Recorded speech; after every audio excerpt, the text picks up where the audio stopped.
Hello दोस्तों, स्वागत है आप सभी का क्रेजी कथाकार की कहानियों की दुनिया में, जहां पर हम सुनने जा रहे हैं लॉन्ग स्टोरी सीरीज दानव सम्राट कहानी मोहब्बत और सियासत की का अगला भाग, जिसका नाम है बेदखल मोक्षराज। तो आइए शुरू करते हैं दानव सम्राट का एपिसोड नंबर 4। मोक्षराज के पिता की हत्या करने वाला दानव खिलेश्वर था, जो पिछले बहुत टाइम से म्योन नगरी का अघोषित सम्राट बनकर गद्दी में बैठा हुआ था। यूं तो खिलेश्वर मोक्षराज के पिता उन्यक्ष को अपना बेटा मानता था, लेकिन उसकी गद्दारी के चलते खिलेश्वर ने उसे मौत के घाट उतार दिया। और उसको ऐसा करते देख मोक्षराज के सवाल करने पर खिलेश्वर उसे उसके पिता की गलती के बारे में बताने के लिए सम्राट की गद्दी से उठते हुए बोला,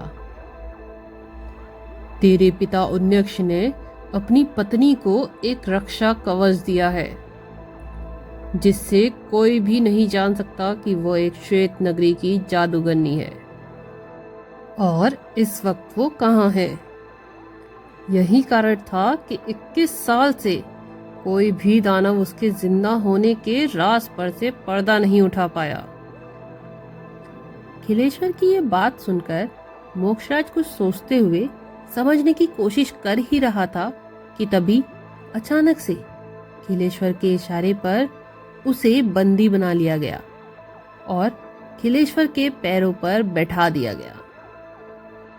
तभी खिलेश्वर उसके सिर पर हाथ फेरते हुए बोला, तेरे पिता के दिए धोखे के बाद कायदे से तो तुझे अब जिंदा रहने का कोई हक नहीं है, लेकिन मैं तुझे एक और मौका देना चाहता हूँ, जिसमें तेरे पास 2 ऑप्शन है। पहला कि तू अपनी अय्याशी के नशे में चूर रह और म्योन लोक के सम्राट की गद्दी को हमेशा के लिए भूल जा, और दूसरा कि तू अपने पिता की गलती को सुधार और अपनी माँ की हत्या करने के बाद वापस आकर इस सम्राट की गद्दी पर बैठ जा। इससे पहले कि खिलेश्वर की बात सुनकर मोक्षराज कुछ कहता, खिलेश्वर अपनी बात कंटिन्यू करते हुए आगे बोला, लेकिन याद रहे, अगर तू दूसरे ऑप्शन को चुनता है तो इस गलती के सुधरने तक म्योन लोक के सारे रास्ते तेरे लिए बंद रहेंगे।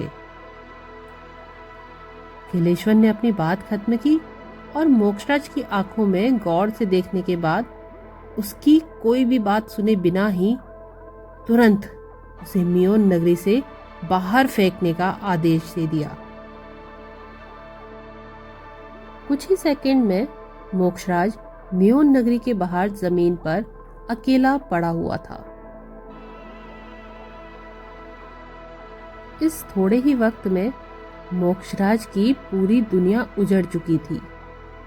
वो भावी सम्राट मोक्षराज से काला जादू जानने वाला एक आम सा दानव बनकर रह गया था, लेकिन फाइनल फैसला अब भी उसके हाथ में था, जिसके बारे में काफी देर तक सोचते रहने के बाद जमीन से उठते हुए मोक्षराज ने मन ही मन बड़बड़ाते हुए खुद से कहा,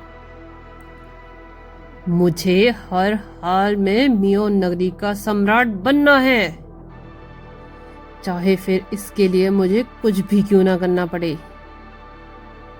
इसलिए मैं म्योन नगरी का भावी सम्राट मोक्षराज आज और अभी से अपनी अय्याशियों को पूरी तरह से बंद करता हूँ और खुद से वादा करता हूँ कि ये अय्याश अब सिर्फ उसी दिन जागेगा जब वो अपनी माँ को मौत के घाट उतार चुका होगा। ये प्रण लेते ही बहुत देर तक सही गलत की गुत्थी सुलझाने की कोशिश करने के बाद मोक्षराज गुस्से से यहाँ से वहां टहलकर तेज आवाज में गरजते हुए बोला, मेरे पिता की हर एक गलती को मैं सुधारूंगा मैं मारूंगा अपनी माँ को। मैं लूंगा अपनी माँ की जान, वो भी बहुत जल्द। मैं जल्द ही वापस आऊंगा मियोन नगरी। मैं जल्द वापस आऊंगा। गुस्से में बड़बड़ाते हुए अचानक ही मोक्षराज को अपने पिता उन्यक्ष की बातें याद आने लगी, जिसमें वो अक्सर छोटे से मोक्षराज को श्वेत नगरी के जादूगरों के साथ प्यार से पेश आने की शिक्षा देते हुए कहते थे, बेटा मोक्षराज, श्वेत नगरी में रह रहे जादूगर भी हमारी ही जादुई दुनिया का अंश है। मुझसे वादा करो मोक्षराज, तुम सम्राट बनने के बाद कभी उन्हें खुद से अलग नहीं समझोगे। वादा करो मुझसे मोक्षराज।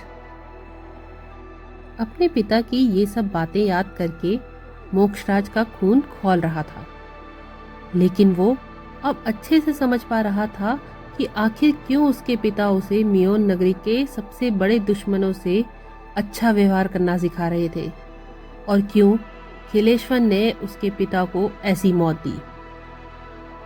यही सब सोचते हुए मोक्षराज ने मन ही मन अपने जिगरी दोस्त तेजस को एक संदेश भेजा। तेजस से अपने सवाल का जवाब पाते ही गुस्से में कुछ देर तक बड़बड़ाते रहने के बाद मोक्षराज ने एक नज़र मियोन नगरी को देखा, और फिर वो मंत्र पढ़ते हुए तुरंत एक धुंध के साथ गायब हो गया। क्या हो पाएगा मोक्षराज का प्रण पूरा? कैसे ढूंढेगा मोक्षराज धरती लोक में अपनी माँ को? और क्या होगा जब बरसों बाद होगा एक माँ और बेटे का आमना सामना? इन सभी सवालों के जवाब जानने के लिए इंतजार करिए अगले एपिसोड तक का, और कमेंट करके बताइए कि आपको ये कहानी कैसे लग रही है। अगर आपको ये कहानी पसंद आ रही है तो करिए लाइक, शेयर एंड सब्सक्राइब। और अगले एपिसोड तक के लिए बाय बाय।